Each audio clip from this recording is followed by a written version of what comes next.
بسم الله الرحمن الرحيم نحمده ونسلي على رسوله الكريم أما بعد കഴിഞ്ഞ പല ആയത്തുകളിലും അല്ലാഹു സുബ്ഹാനഹു വ തആല അല്ലാഹു ഏകനാണെന്ന കാര്യം അറിയിച്ചിരുകയുണ്ടായി.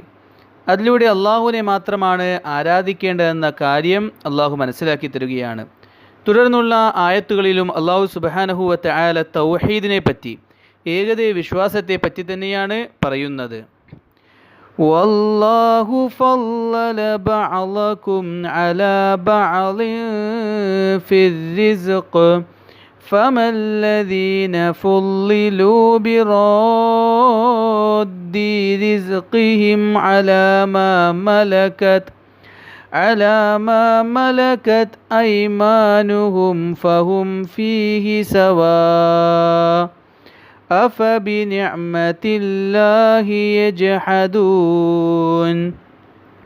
അല്ലാഹു നിങ്ങളിൽ ചിലർക്ക് ചിലരേക്കാൾ ഉപജീവനത്തിൽ മഹത്വം നൽകി.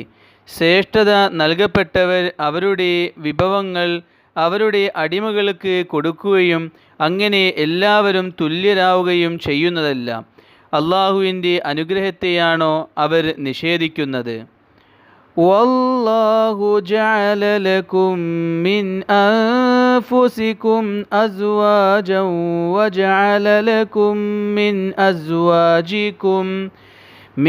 أزواجكم بنين وحفدة ورزقكم من الطيبات أفبالباطل يؤمنون وبنعمة الله هم يكفرون.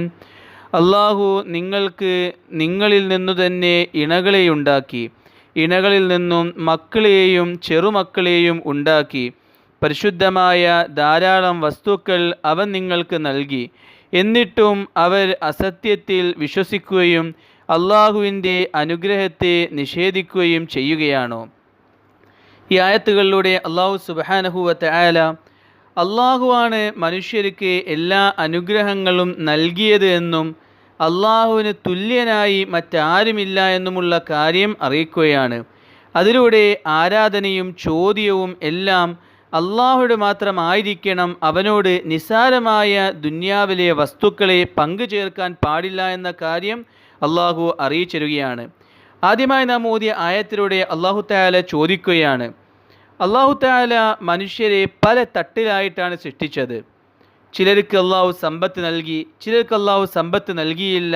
ചിലരെ അല്ലാഹു ജോലിക്കാരാക്കി, ചിലരെ അല്ലാഹു മുതലാളികളാക്കി. ഇങ്ങനെ പല തട്ടുകളിലായിട്ടാണ് മനുഷ്യർക്ക് അല്ലാഹു ഉപജീവനം വീതിച്ചു കൊടുത്തത്. ഇതിൽ മുതലാളികളായ ആളുകൾ, നേതാക്കളായ ആളുകൾ, അവരുടെ അടിമകൾ, അവരുടെ ജോലി ചെയ്യുന്ന ആളുകൾ, അവരുടെ പ്രജകൾ, അവരെല്ലാം അവരെ പോലെ തന്നെ ആവണമെന്ന് വിചാരിക്കുമോ? ഒരിക്കലും അങ്ങനെ വിചാരിക്കുന്നതല്ല.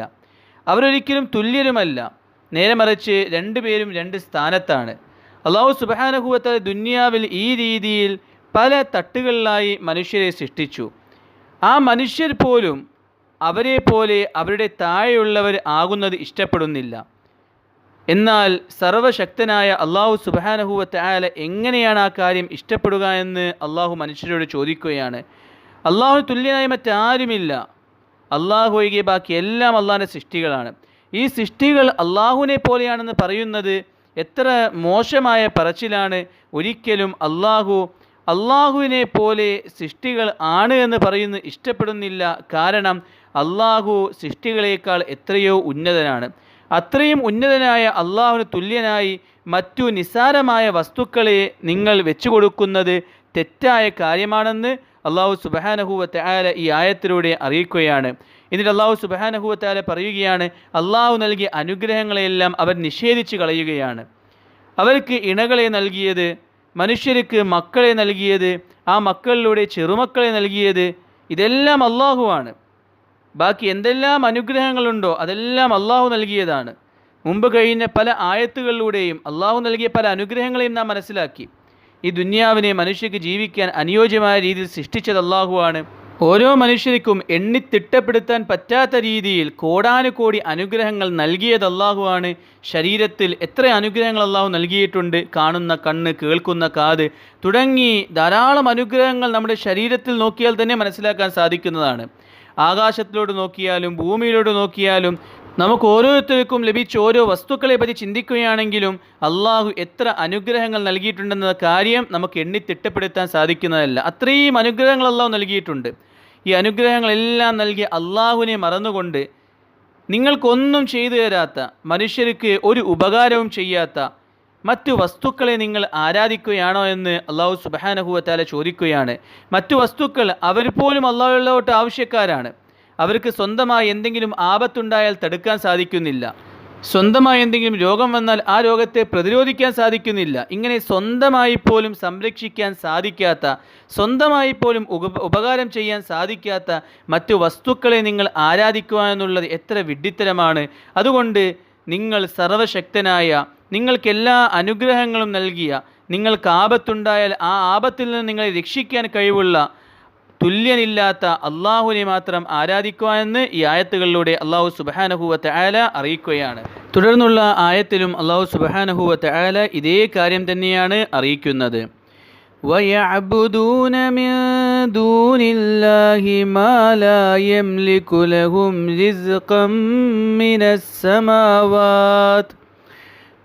السَّمَاوَاتِ وَالْأَرْضِ شَيْئًا وَلَا يَسْتَطِيعُونَ.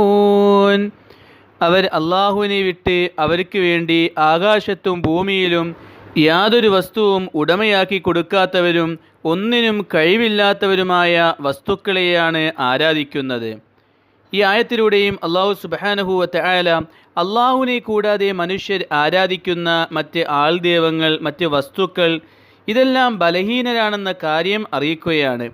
ഈ എല്ലാ വസ്തുക്കളും, അത് ആൾദൈവമാവട്ടെ മറ്റ് വസ്തുക്കളാകട്ടെ, ഇതൊന്നും സ്വന്തമായി ഒന്നും ചെയ്യാൻ കഴിവില്ലാത്തവരോ സ്വന്തമായി ആർക്കും എന്തെങ്കിലും ഉടമസ്ഥതപ്പെടുത്തി കൊടുക്കാൻ സാധിക്കാത്തവരോ സ്വന്തമായി ആർക്കും ഒരു പ്രയോജനവും ചെയ്തു കൊടുക്കാൻ സാധിക്കാത്തവരാണ്. അവരെന്തെങ്കിലും കാര്യം ചെയ്തു കൊടുക്കുകയാണെങ്കിൽ അതും അള്ളാഹുവിൻ്റെ സഹായത്തോടു കൂടിയാണ് അവർ ചെയ്തു കൊടുക്കുന്നത്. അവർ കൈ അനക്കുന്നത് അത് അള്ളാഹുവിൻ്റെ തീരുമാനപ്രകാരമാണ്. അള്ളാഹു കൈ അനക്കണ്ടെന്ന് വിചാരിച്ചാൽ ഒരു വസ്തുക്കൾക്കും കൈ അനക്കാൻ സാധിക്കുന്നതല്ല. അവർക്ക് എന്തെങ്കിലും രോഗം ബാധിച്ചാൽ ആ രോഗത്തെ അവർക്ക് ചികിത്സിക്കാൻ സാധിക്കുന്നില്ല. അവരുടെ മായാജാലം കൊണ്ടോ മന്ത്രം കൊണ്ടോ സ്വന്തം അവർക്കുണ്ടാവുന്ന രോഗങ്ങളെ അവർക്ക് ചികിത്സിക്കാൻ സാധിക്കുന്നില്ല. മറ്റ് വസ്തുക്കളെ ആരാധിക്കുന്നവരാണെങ്കിൽ ആ വസ്തുക്കൾക്ക് എന്തെങ്കിലും കേടുപാടുകൾ വന്നാൽ അതിനെ സ്വന്തമായി നന്നാക്കാൻ പോലും അതിന് സാധിക്കുന്നില്ല. ഇങ്ങനെ സ്വന്തമായി പോലും ഒന്നും ചെയ്യാൻ സാധിക്കാത്ത, ആകാശഭൂമിയിലുള്ള ഒരു വസ്തുക്കളെയും നിയന്ത്രിക്കാൻ സാധിക്കാത്ത വസ്തുക്കളെയും മാത്രമാണ് അവർ ആരാധിക്കുന്നത്. അതുകൊണ്ട് ആ വസ്തുക്കളെ ഒഴിവാക്കിക്കൊണ്ട് എല്ലാത്തിനും കഴിവുള്ള, എല്ലാവരെയും നിയന്ത്രിക്കുന്ന, നിങ്ങൾ ആരാധിക്കുന്ന വസ്തുക്കളെ പോലും നിയന്ത്രിക്കുന്ന അള്ളാഹുവിനെ നിങ്ങൾ ആരാധിക്കുക എന്ന് ഈ ആയത്തുകളിലൂടെ അള്ളാഹു സുബ്ഹാനഹു വ തആല അറിയിക്കുകയാണ്. ചുരുക്കി പറയുകയാണെങ്കിൽ ഈ ആയത്തിലൂടെയും മുൻകഴിഞ്ഞ ആയത്തുകളിലൂടെയുമെല്ലാം അള്ളാഹു സുബ്ഹാനഹു വ തആല അവനെ മാത്രമാണ് ആരാധിക്കേണ്ടത്. എന്തെങ്കിലും ചോദിക്കാനുണ്ടെങ്കിൽ, എന്തെങ്കിലും സഹായം തേടാനുണ്ടെങ്കിൽ അള്ളാഹുവിനോട് ചോദിക്കുക, അള്ളാഹുയുടെ സഹായം തേടുക, അവനെ മാത്രം ആരാധിക്കുക എന്ന കാര്യം അറിയിക്കുകയാണ്. അഥവാ തൗഹീദാണ് ഈ ആയത്തുകളിലൂടെ അള്ളാഹു അറിയിക്കുന്നത്. അള്ളാഹു തആല പരിശുദ്ധ ഖുർആൻ മനസ്സിലാക്കാനും അതിനനുസരിച്ച് ജീവിക്കാനും തൗഫീഖ് നൽകുമാറാകട്ടെ. വാഖിറു ദഅവാന അനിൽ ഹംദുലില്ലാഹി റബ്ബിൽ ആലമീൻ.